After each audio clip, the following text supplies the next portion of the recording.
जी तमाम देखने सुनने वालों को राना का सलाम मसरून कादर मुतलक आपको दुनिया आखिरत की कामरानियाँ अता कर।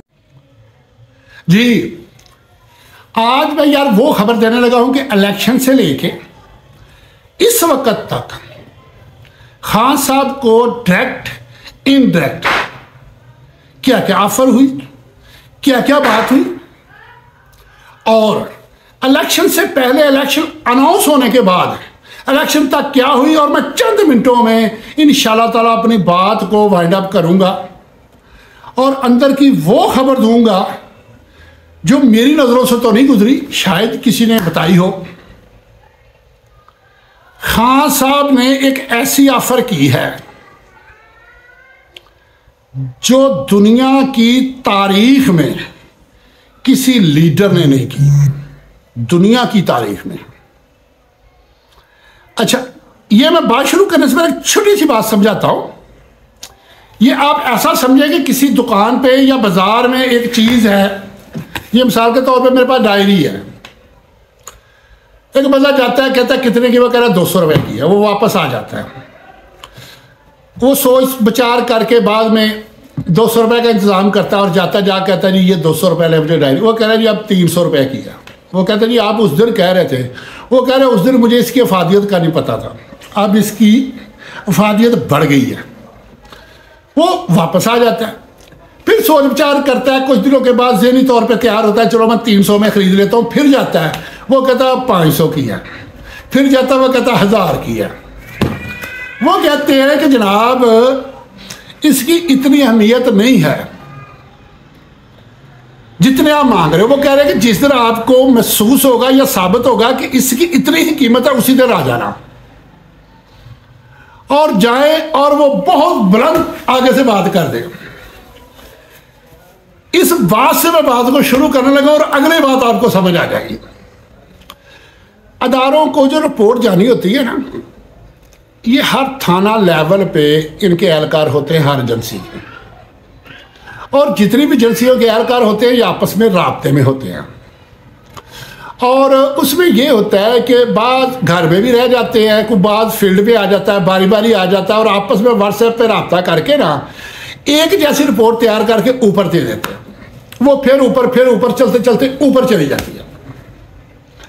अब ऊपर से इनको ऑर्डर आता है कि आप लोगों ने ये टारगेट अचीव करना है। मिसाल के तौर पे पीटीआई की बहुत ज़्यादा मकबूलियत है, उन्होंने इनको टारगेट देना है मकबूलियत कम करो, उसके लिए ये हथकंडे इस्तेमाल करते हैं। और उसके बाद अफसरों ने इन एहलकारों को कहना है कि यार अब आप लोगों ने ना इनकी मकबूलियत में कमी दिखानी है ऊपर। अब वो कह रहे हैं कि 10% कमी हो गई है, वो ऊपर जाता है, वो खुश होते हैं कि 10% कमी आ गई, वो कहते हैं अब मजीद कमी करो। वो करते करते करते करते 90% से ये शुरू हुए थे, ये 10 से 15% पे आ गए। वो क्या था, वो रिपोर्ट की हद तक था। वो उस वक्त खान साहब को कहते थे कि तुम्हें हमने कर दिया 10 से 15%, 10 से 15% पे आ जाओ और उतना हक ले लो, और दूसरे नंबर पे कौम से माफ़ी मांगो, अदारों से माफ़ी मांगो। वो कह रहे थे कि मैं कौम की बात छोड़ दो, अदारों से माफ़ी क्यों मांगो, किस चीज़ की मांगो? अगर मेरी कौम मुझे कह दे कि आपने गलत किया है तो मैं माफ़ी मांग लूँगा। अच्छा, इलेक्शन वाले दिन पूरे दायरे, मैंने एक दिन पहले वीडियो बनाई थी कि आज उन्होंने साफ लफ्जों में कह दिया कि फेयर एंड फ्री इलेक्शन हो। आज कुछ नहीं, किसी ने कुछ नहीं करना। तमाम प्रिजाइडिंग अफसरों को आर्डर था कि 45 का फार्म देना, तमाम आरओ को आर्डर था कि 47 का फार्म देना है। उनके नज़दीक पीटीआई की 25 से 30 सीटें टोटल मुल्क में थी। जब रिजल्ट आना शुरू हो जाता है और तमाम मीडिया को कहा जाता है कि आप लोगों ने बराह रास्त दिखाना है, जब उन्होंने देखा कि हर सीट से ये आगे जा रहे हैं और हर आरओ ने जब उनको बताया कि ये जो रिजल्ट हैं, ये रिजल्ट में तो पीटीआई बहुत आगे जा रही है, फिर उनको अचानक कुछ समझ नहीं आई, उन्होंने अचानक रिजल्ट रोक दिए। अब क्या है कि अदारों के पास फिर क्या होता है कि अदारों की फौरी मीटिंग होती है और वो फौरन इलेक्शन कमीशन से कहते हैं कि पूरे मुल्क में से जितने भी अब तक के रिजल्ट है वो रिजल्ट मंगवाओ। जब वो रिजल्ट मंगवाते हैं तो उसमें 2/3 से भी ज़ायद इनके होते हैं। फिर वो फौरन रोक देते हैं कि एक दफ़ा रोक के इसका कोई ना कोई और हल किया जाए। फिर सबको पता है जो कुछ हुआ है।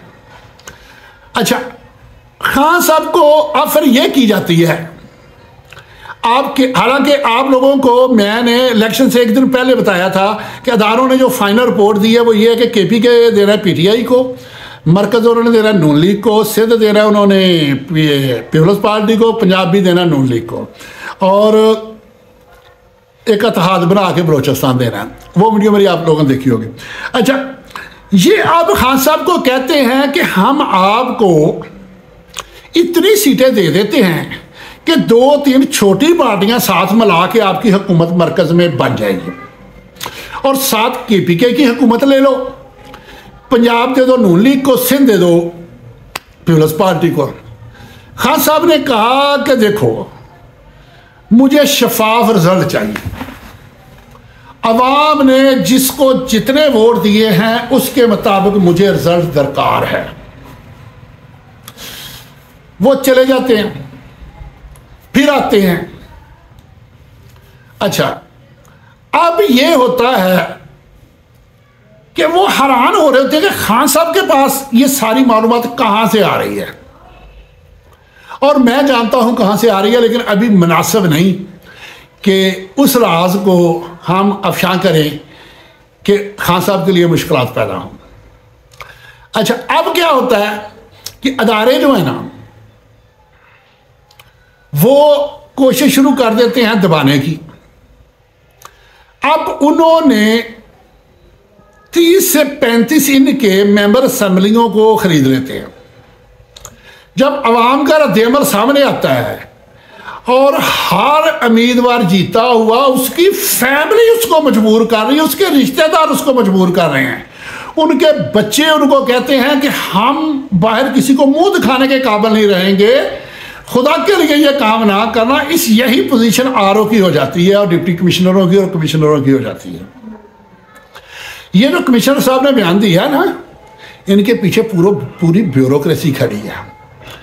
इन तमाम अफसरों के व्हाट्सएप ग्रुप हैं, वहाँ ये बात चली है, वहाँ ये डिस्कस हुई है, और वहाँ से इन्होंने फैसला किया, और इसने कहा कि मैं कुर्बानी का बकरा बनता हूँ, और सारे उसके पीछे खड़े हैं, कोई ज्यादती नहीं उसके साथ हो रही। अब खान साहब एक बात पे डट गए, और खान साहब ने कहा है कि मेरी पार्टी का नाम है तहरीक इंसाफ। अगर मैं लोगों के दिए हुए वोटों के साथ इंसाफ नहीं कर सकता तो मैं हुकूमत लेके भी इंसाफ नहीं कर पाऊंगा। मैंने हुकूमत की बुनियाद रखनी है इंसाफ, और जो इंसाफ का तकाजा है, एक एक वोट जिस जिसको पड़ा उसके मुताबिक रिजल्ट मुझे मरतब कर दो। अब वो आगे से जारी बात है कि उनको तो काबिल कबूल नहीं है, उससे तो पूरा मुल्क इनके हाथ में आ जाता है, सारे अदारे इनके कंट्रोल में आ जाते हैं, ये आइन में तब्दीली कर सकते हैं। फिर लास्ट वाली अब मैं बात वो बताने लगा हूं जो दुनिया का कोई लीडर नहीं कर सका। खान साहब ने कहा कि एक और काम कर, पाकिस्तान को छोड़, India, Bangladesh, China, Nepal, Sri Lanka, Malaysia, Iran, Afghanistan, तुर्की, अरब मुल्क, फिर उन्होंने कहा कि यूरोप, अमेरिका, कनाडा, दुनिया के किसी मुल्क में मेरे नाम पे रेफरेंडम करवा लो कि पाकिस्तान का लीडर कौन है जिसे हुक्मरान होना चाहिए। मुल्क आप चूज कर लो, वहां से रेफरेंडम करवा लो, पूरी दुनिया के किसी मुल्क में से मुझे शिकस्त हो जाए, मैं पार्टी खत्म करके अपने वर्कर, अपनी हर चीज आप लोगों के सुपुर्द करके गुमनामी में चला जाऊंगा। वो हैरान परेशान हो जाते हैं। अब पता क्या है, जिस मुल्क के जिस मुल्क में सफारतखाने होते हैं ना, वहां उनकी जो इंटेलिजेंस होती है उसका एक विंग मौजूद होता है। हमारी ISI का भी हर एक जगह पे विंग मौजूद है। इन्होंने पूरी दुनिया का अपने सफारतखानों से रिपोर्ट मांगी है कि यहाँ की कंडीशन क्या है। उन्होंने कहा सफारतकारों ने कि हमें पाकिस्तानी या यहां के कोई भी ऐसा नहीं मिला जो उससे मोहब्बत नहीं करता। हर तरफ इमरान खान हो रही है। मैं बरकैफ इस चीज पे बहुत खुश हूं। अगर वो इक्तदार का भूखा होता तो उसे इक्तदार मिल रहा था, वो ठुकराता ना, उसने इक्तदार नहीं ठुकराया। अब मैं एक बात करनी चाहता हूं